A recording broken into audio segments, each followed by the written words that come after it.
I'm sorry for disrupting your excursion.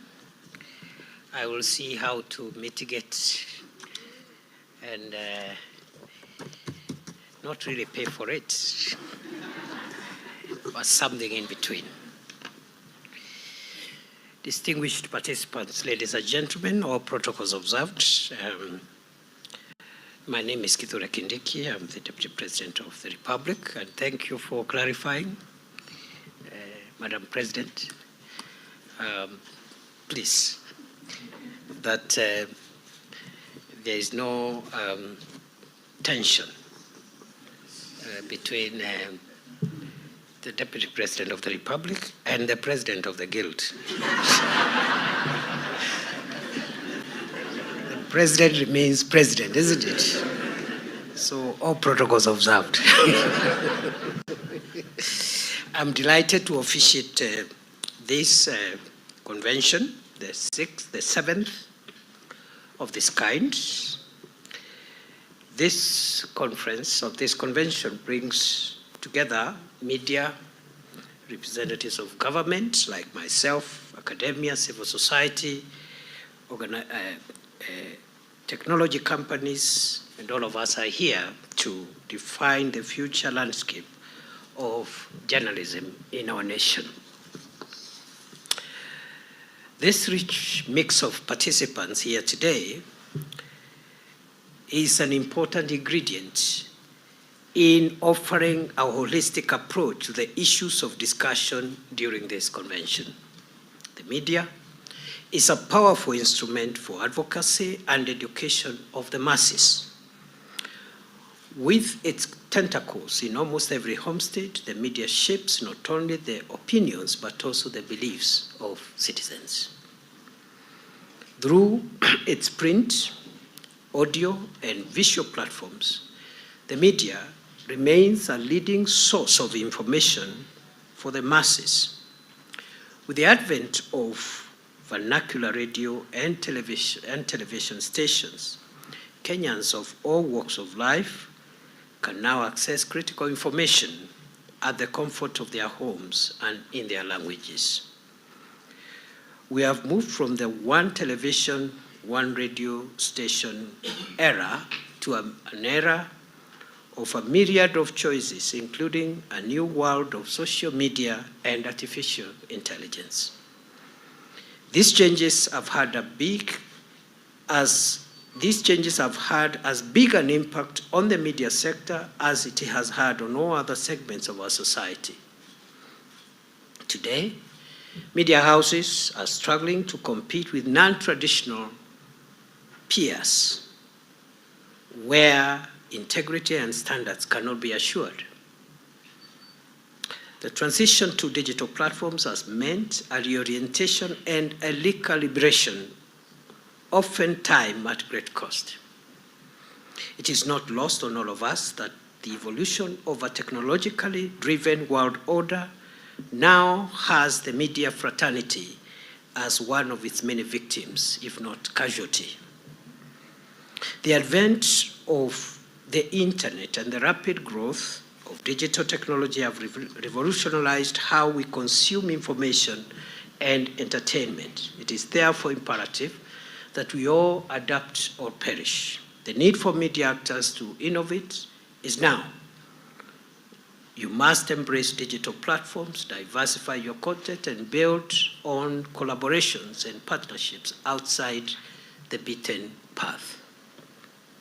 Ladies and gentlemen, the relationship between government and the media has often been strained and marked by distrust, tension, and adversarial interactions. The media has been cited for advancing political and partisan interests sometimes at the expense of its core mandate of being the public watchdog. It has been blamed, maybe fairly, maybe unfairly, for the deterioration of public values through the glorification of immorality, vanity, and morbidity in pursuit of the almighty shilling. On the other hand, government has been accused of frustrating the media due to its publicization, and profiling of issues in society. Government has been accused of seeking to control coverage through coercion and intimidation. Government has been accused of failing to protect media freedom and the personal safety of journalists. We must bridge this divide and build a working partnership grounded on accountability and responsibility. Both the media and government are charged with great responsibility, great power, great influence. And whoever is entrusted with great power and great influence must, and I say must, be subjected to great accountability. To whom much is given, much is required. It is not in doubt, perhaps from where I stand, that government appreciates the role of the media as a watchdog in society and will continue to support the sector to effectively perform its role of shaping public discourse. Through educating the public on current affairs, exposing malpractices, and holding government agencies and officials to account, the media contributes to the safeguarding of the tenets of our national values and principles of governance, which are espoused in Article 10 of our Constitution. However, the exercise of media freedom as guaranteed by the Constitution should be of necessity, be tempered with a sense of responsibility, as I have said, and accountability. It is more common today to find single perspectives, barely tempered by a right of reply about perceived government action or inaction. Indeed, it is not uncommon to see small insert apologies, often a few days after a sensational story has been published, seeking to apologize and clarify positions, and only after a victim has called the media out for its misreporting, by which time the credibility of the victim is in shambles. Journalists must uphold a high level of professionalism that is founded on professional standards. I am aware that the Kenya Editors Guild, as the professional association for editors in Kenya, is dedicated to promoting media professionalism and credibility. I call on you to do more. The profession is expected to candidly critique and point out areas where the government can do better. As you do so, it is equally important to spotlight the reforms, initiatives, programs that occasionally government implements, sometimes without a lot of fanfare, to improve the lives of Kenyans. In other words, paint a comprehensive picture for the people of Kenya, both the good and what you think could be done better. Government does not ask to be favored. We do not request to be favored. No, we ask and indeed expect impartiality in your reporting, where you present all the facts and cover all sides of a story. Fair reporting, in a sense, should mean not reporting what cannot be verified. Reporting must not be aimed at tarnishing people or institutions' reputations. Just a few reflections. We have been asking ourselves, for example, those of us who are privileged to serve in government at this time, could, for example, the new healthcare system, the tvke, could it provide a silver lining, if not for any other reason, in its ability to perform data analytics for the first time, so that we can identify and plan for the most common diseases affecting Kenyans today? Isn't the affordable housing program inadvertently providing avenues for our young TVET students to undertake industrial training and for everyday masons, welders, and carpenters to become experiential teachers to these young minds? What is really so different about the new university funding model from the old help application process that required a letter from the chief? And so on and so forth. And what we are saying here is that government, like any other human endeavor, is not perfect. But I'm sure there are things, there are programs, there are policies, there are initiatives that are for the interest of our country and that promote the public interest. And I think it is only fair, even as corrective reporting is done on the imperfections of some of the programs, it is only fair that those highlights of what is working also find their space in your reporting. I saw yesterday, I think, His Excellency the President launched the, well, it's not really launching, but just gave the status of where we are on enhancing transparency in the e-citizen endeavor.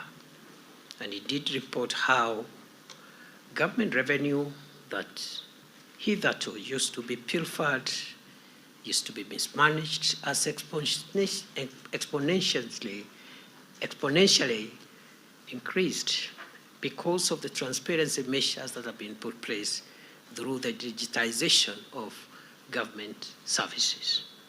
Tremendous leaps and tremendous savings have been done, money which ordinarily would be stolen, pilfered, and misappropriated by people who are using manual methods of collection.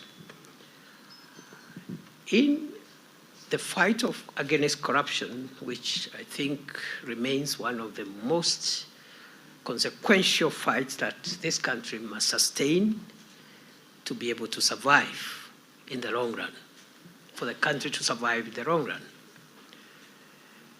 I would have thought that, for example, the measures taken by the government to increase transparency and track the money that the government collects from the people of Kenya is a bold step towards enhancing transparency and improving the fight against corruption. Because that way, the next thing now to be asked, or we should be asking, is how that money is being used for the benefit of the people of Kenya. Therefore, I call upon media to ensure factual reporting built on credibility and concrete conceptualization of issues.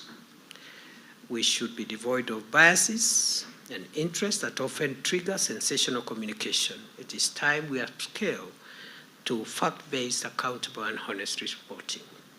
I urge the fraternity to upscale its efforts in the prevention and fight against corruption, as you've said yourselves, not only within government, but also within private sector and all sectors, including your own sector.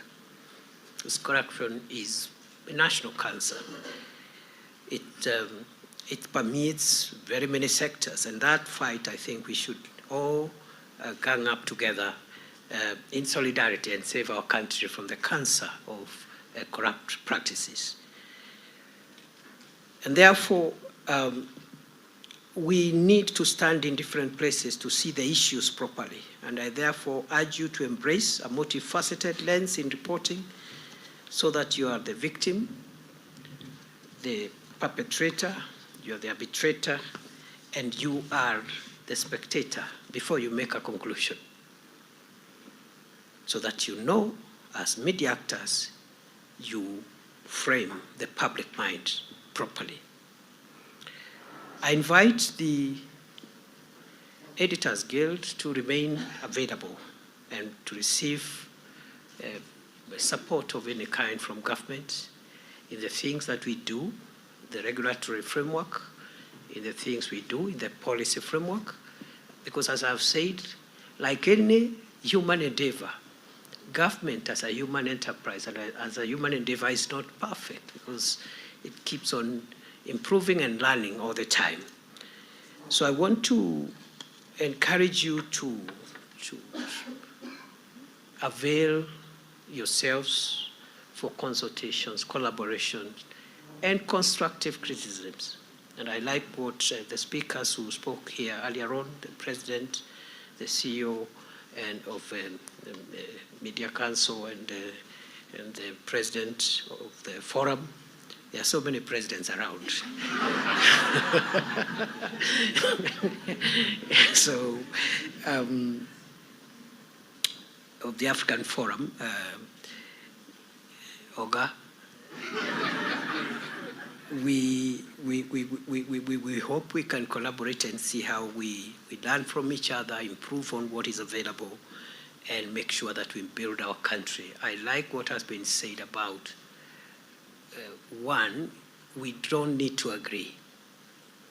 It's not even in the interest of the country that all of us agree.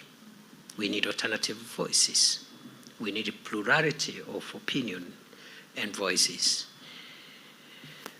What we must guard against is disagreeing in a manner that jeopardizes our broad national interest. We should not, for example, disagree violently and use violence on each other.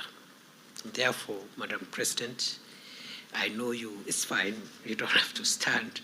I know it is, I know that clip you showed here was deliberately prepared.